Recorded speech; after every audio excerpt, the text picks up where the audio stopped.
جمال مصطفیٰ یا نظر طیبہ کی گلیوں۔ بسم اللہ الرحمن الرحیم۔ الحمدللہ رب العالمین والعاقبۃ للمتقین والصلاة والسلام علی سید الانبیاء والمرسلین وعلی آلہ واصحابہ وازواجہ واہل بیتہ وذریاتہ اجمعین۔ اعوذ باللہ من الشیطان الرجیم۔ بسم اللہ الرحمن الرحیم۔ ان اللہ وملائکتہ یصلون علی النبی یا ایہا الذین آمنوا صلوا علیہ وسلموا تسلیما۔ اللہم صل علی محمد النبی الامی وعلی آلہ وسلم۔ بسم اللہ الرحمن الرحیم۔ رب اشرح لی صدری ویسر لی امری واحلل عقدۃ من لسانی یفقہوا قولی۔ بسم اللہ الرحمن الرحیم۔ وقل جاء الحق وزحق الباطل ان الباطل کان زہوقا۔ آج ہم درس نمبر 29 کا بقیہ حصہ پڑھیں گے، لیکن اس سے پہلے ہم جلدی سے ایک ریکیپ لے لیں گے کہ ہم نے کل کیا پڑھا تھا۔ کل ہم نے بیعت عقبہ ثانیہ کے بارے میں پڑھا تھا۔ اس میں ہم نے بیعت کی حقیقت اور بیعت سلوک کیا ہوتی ہے اس کا فرق دیکھا تھا، اور پھر اس کے بعد ہم نے بیعت عقبہ ثانیہ کے بارے میں تفصیلات پڑھی تھیں۔ آقا کریم صلی اللہ علیہ وسلم کا صحابہ رضوان اللہ علیہم اجمعین سے عہد لینا، اور پھر مدینے والوں کا رتبہ پڑھا تھا۔ پھر بیعت عقبہ ثانیہ میں حضرت عباس رضی اللہ تعالیٰ عنہ کی شرکت کے بارے میں پڑھا، قریش مکہ کا انصاری صحابہ کا تعاقب کرنا، اور رؤسائے قریش کا منصوبہ اور دارالندوم میں مشاورت کے بارے میں پڑھا۔ اور ہم نے یہ بھی جانا تھا کہ اس مشاورت میں ابلیس شیخ نجدی کی صورت میں موجود تھا مشورے میں۔ آج ہم نے اپنے سبق کا آغاز مبشرات ہجرت سے کرنا ہے۔ آئیے آغاز کرتے ہیں۔ بسم اللہ الرحمن الرحیم۔ مبشرات ہجرت۔ جس طرح نبوت کی ابتدا سچے خوابوں سے ہوئی، اسی طرح ہجرت کی ابتدا بھی سچے خوابوں سے ہوئی۔ روایت میں آتا ہے کہ ابتداءً حضور صلی اللہ علیہ وسلم کو خواب میں ہجرت کی جگہ دکھلائی گئی، مقام کا نہیں بتلایا گیا، صرف اجمالاً اتنا دکھایا گیا کہ آپ صلی اللہ علیہ وسلم ایک نخلستان، کھجوروں والی سرزمین کی طرف ہجرت فرما رہے ہیں۔ اس لیے آپ صلی اللہ علیہ وسلم کو خیال ہوا کہ شاید وہ مقام یمامہ یا حجر ہو۔ آپ صلی اللہ علیہ وسلم اسی تأمل اور تردد میں تھے کہ وحی الہی نے مدینہ منورہ کی تعیین کر دی۔ نقطہ: جس طرح مہمان عزیز پر متعدد مکانات پیش کیے جاتے ہیں کہ جس کو چاہے پسند کرے، اسی طرح بطور اعزاز و اکرام حضور صلی اللہ علیہ وسلم کو ہجرت کے لیے متعدد مقامات دکھلائے گئے، اور آخر میں مدینہ منورہ منتخب ہوا۔ بیعت عقبہ کے بعد صحابہ رضوان اللہ علیہم اجمعین کو مدینہ منورہ ہجرت کا حکم۔ حضرت ابو سلمہ رضی اللہ تعالی عنہ کی ہجرت مدینہ کا حکم ملتے ہی سب سے پہلے صحابی جنہوں نے ہجرت کی وہ حضرت ابو سلمہ رضی اللہ تعالی عنہ تھے۔ جب حضرت ابو سلمہ رضی اللہ تعالی عنہ اپنے بیوی بچوں کے ہمراہ ہجرت کے لیے تیار ہو گئے اور بیوی بچوں کو سواری پر سوار بھی کر لیا، اس وقت لوگوں کو اطلاع ہوئی۔ ان کی زوجہ ام سلمہ رضی اللہ تعالی عنہا، جو کہ بعد میں ام المؤمنین کے لقب سے مشرف ہوئیں، ان کے رشتہ داروں نے حضرت ابو سلمہ رضی اللہ تعالی عنہ سے کہا کہ تم ہماری بیٹی کو نہیں لے جا سکتے۔ ادھر حضرت ابو سلمہ رضی اللہ تعالی عنہ کے رشتہ داروں نے کہا کہ یہ بچہ ہمارے خاندان کا ہے، اس کو کوئی نہیں لے جا سکتا، اور اس بچے کو حضرت ام سلمہ رضی اللہ تعالی عنہا کی گود سے چھین لیا۔ ماں بچہ ایک دوسرے سے جدا ہو گئے، اور حضرت ابو سلمہ رضی اللہ تعالی عنہ تنہا مدینہ منورہ ہجرت کر گئے۔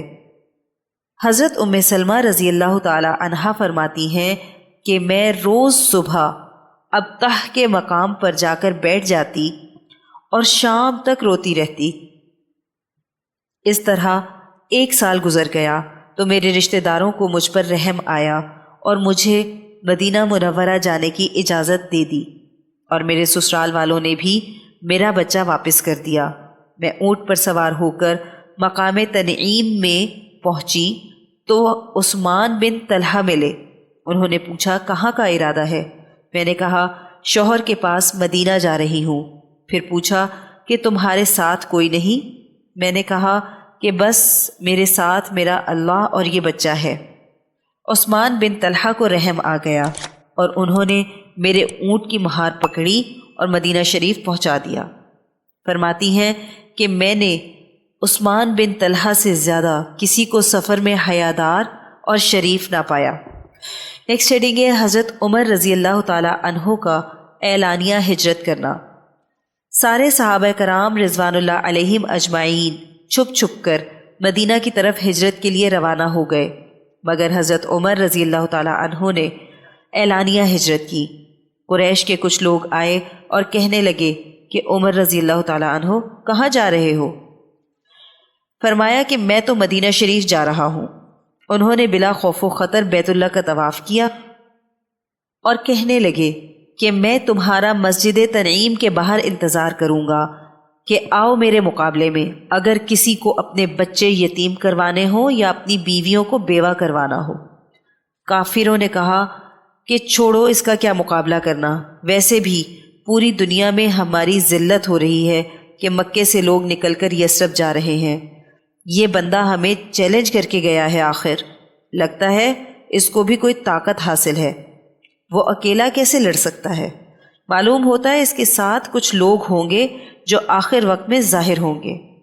خیر، کافروں نے اپنا ارادہ بدل لیا اور حضرت عمر رضی اللہ تعالی عنہ بلا خوف و خطر مدینہ منورہ ہجرت کر گئے۔ اس کے بعد ہے سلسلہ ترغیب و ترہیب، اور اس کا عنوان ہے نفس کا محاسبہ۔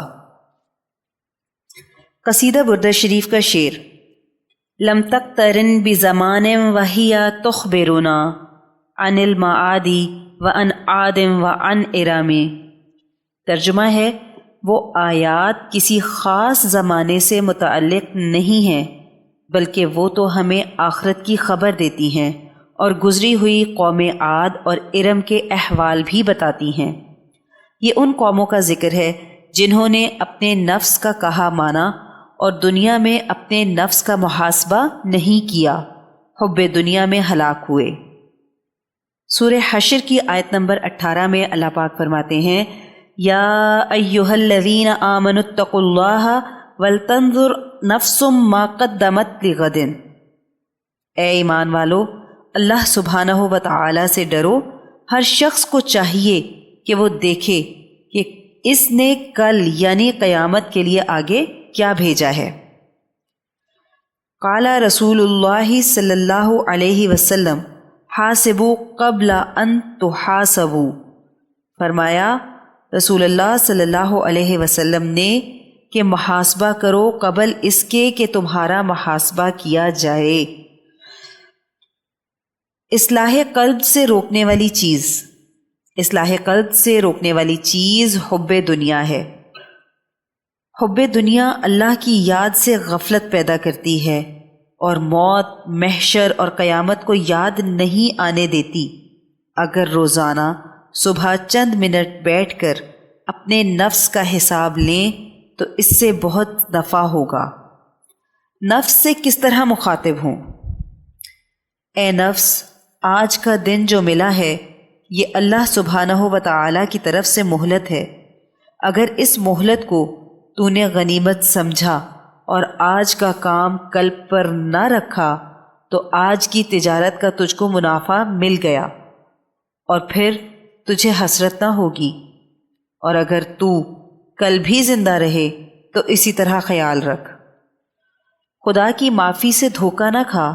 یا ایھا الانسان ما غرک برب الکریم۔ ترجمہ، اے انسان، تجھے تیرے کریم پروردگار کی طرف سے کس چیز نے دھوکے میں ڈالا ہے کہ تو گناہ کرتا چلا جائے اور یہ گمان کرتا رہے کہ اللہ غفور الرحیم ہے۔ کیونکہ یہ صرف تیرا گمان ہی ہے، اللہ رب العزت کا معاف کرنا ضروری یا تمہارا کوئی قرض نہیں، اس لیے ایک ایک سانس کو غنیمت سمجھ۔ پھر نفس پوچھے گا کہ کس طرح عمل کروں، کیا کروں؟ نفس کو یہ جواب دیں کہ جو چیز موت کی وجہ سے جدا ہونے والی ہے اس کو چھوڑ دے، اور وہ چیز جو تمہارا کبھی ساتھ نہیں چھوڑے گی اس پر قبضہ کر لے، جیسے اللہ کی معرفت کو حاصل کرنا۔ پھر نفس سوال کرے گا کہ دنیا کس طرح چھوٹ سکتی ہے؟ اس کا تعلق دل کے ساتھ بہت مضبوط ہے۔ نفس کو یہ جواب دیں کہ قلب کے اندر سے ہی دنیا کے تعلق کو کاٹو، اور وہ تعلق جو سب سے زیادہ مستحکم ہو اسی کی جڑ کاٹو۔ یعنی دیکھو کہ تمہارے اندر مال کی محبت زیادہ ہے، جاہ کی محبت زیادہ ہے یا عہدے کی۔ نفس کی بیماری کا علاج۔ نفس کو مخاطب کر کے یوں کہیں کہ اے نفس تو بیمار ہے، جو عمر گزر رہی ہے یہ تیرے پرہیز کا زمانہ ہے، اور روحانی طبیب آقا کریم صلی اللہ علیہ وسلم ہے جن کی صراط مستقیم سے تو بھی آگاہ ہے۔ سفر کی مصیبتیں ہم اس امید پر برداشت کرتے ہیں کہ منزل پر پہنچ کر آرام نصیب ہوگا۔ اے نفس، اگر تو راستے کی تکلیف سے اکتاتا ہے تو یاد رکھ کہ قافلہ نکل جائے گا اور تو جنگل میں پڑا رہ جائے گا، کوئی درندہ تجھے کھا لے گا اور تیرے لیے ہلاکت کے سوا کچھ باقی نہ رہے گا۔ اگر اسی طرح ہم نفس سے مناظرہ کرتے رہے تو ایک دن نفس ہمارا فرما بردار بن جائے گا اور ہم اسے صراط مستقیم پر لے آئیں گے۔ فی زمانہ اصلاح نفس فرض ہے۔ دوسروں کی غلطیاں اور خطائیں ہمیں کچھ نقصان نہیں پہنچا سکتی، بلکہ اپنی غلطی اور خطا کا وبال خود ہمارے سر پر پڑے گا۔ سب سے پہلے پہلو میں بیٹھے ہوئے دشمن کو ختم کرنا چاہیے، اور وہ دشمن نفس ہے۔ اگر کوئی شخص اپنے دامن کے نیچے ایک زہریلا کالا سانپ چھپائے بیٹھا ہے اور وہ سانپ اس کو ہلاک کرنے کی ٹوہ میں لگا ہوا ہے، مگر یہ شخص سانپ کی تو پرواہ نہ کرے اور دوسرے شخص کے منہ سے مکھیاں اڑانے میں مشغول رہے، تو اس سے زیادہ احمق و بے وقوف کون ہو سکتا ہے؟ سلف صالحین اپنے نفوس کا محاسبہ کس طرح کرتے ہیں؟ حضور صلی اللہ علیہ وسلم اور حضرات صحابہ کرام رضوان اللہ علیہم اجمعین کے دور کے بعد بھی اللہ کے نیک بندوں نے اپنے نفوس کا محاسبہ کیا۔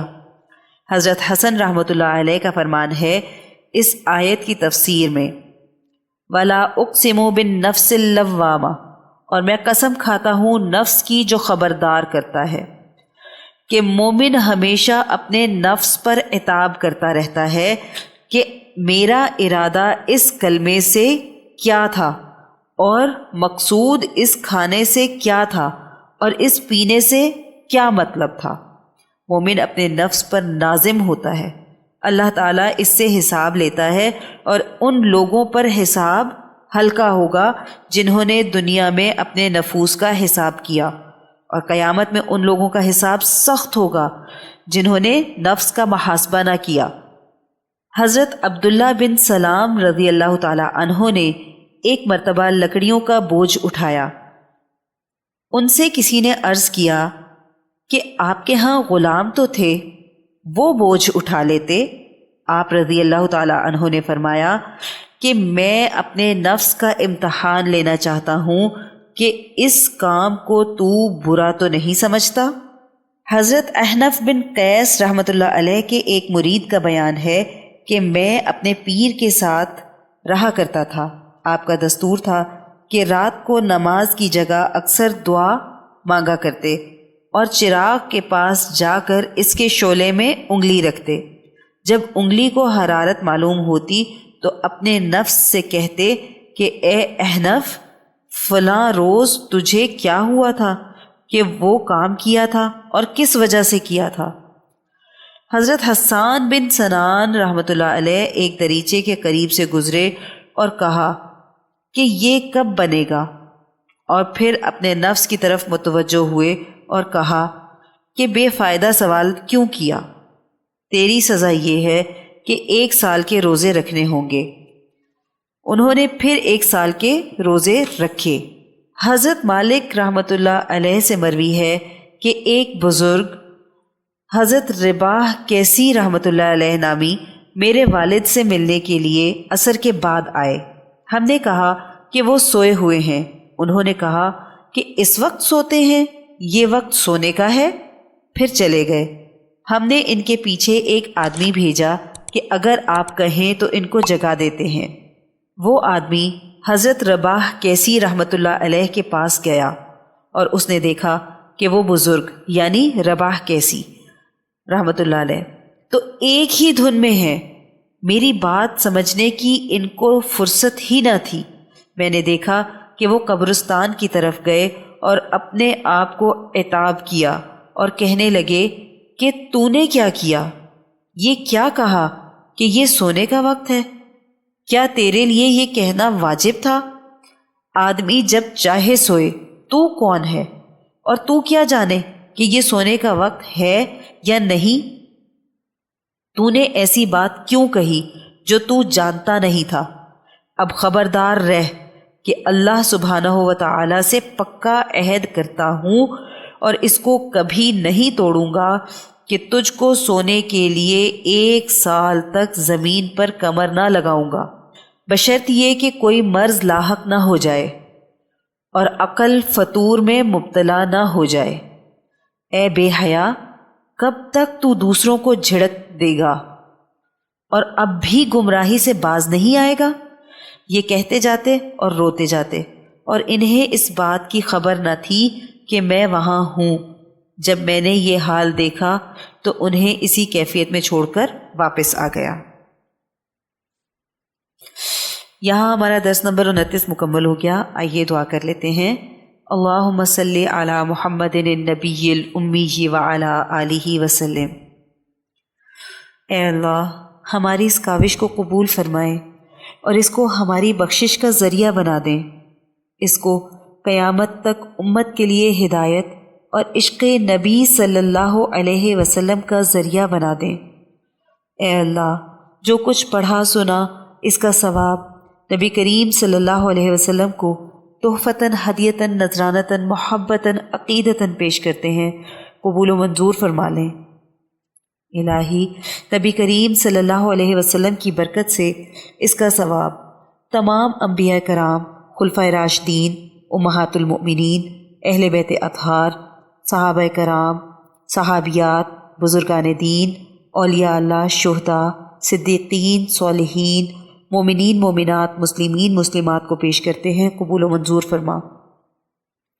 الہی، اس کا ثواب سلسلہ قاسمیہ عزیزیہ نقشبندیہ کے تمام بزرگان، بالخصوص شیخ الاولیاء حضرت مولانا مہر محمد صاحب رحمۃ اللہ علیہ، شیخ الحدیث حضرت مولانا عبدالحکیم صاحب رحمۃ اللہ علیہ اور شیخ الاسلام حضرت مولانا محمد عبدالعلیم قاسمی صاحب رحمۃ اللہ علیہ کو پہنچا دیں اور ہمارے بزرگان کے درجات کو اور بھی زیادہ بلند فرما دیں۔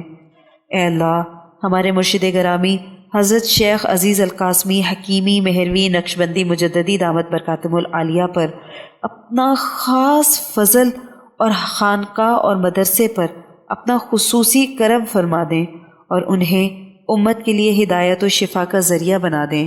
آمین بحرمت سید المرسلین صلی اللہ علیہ وسلم۔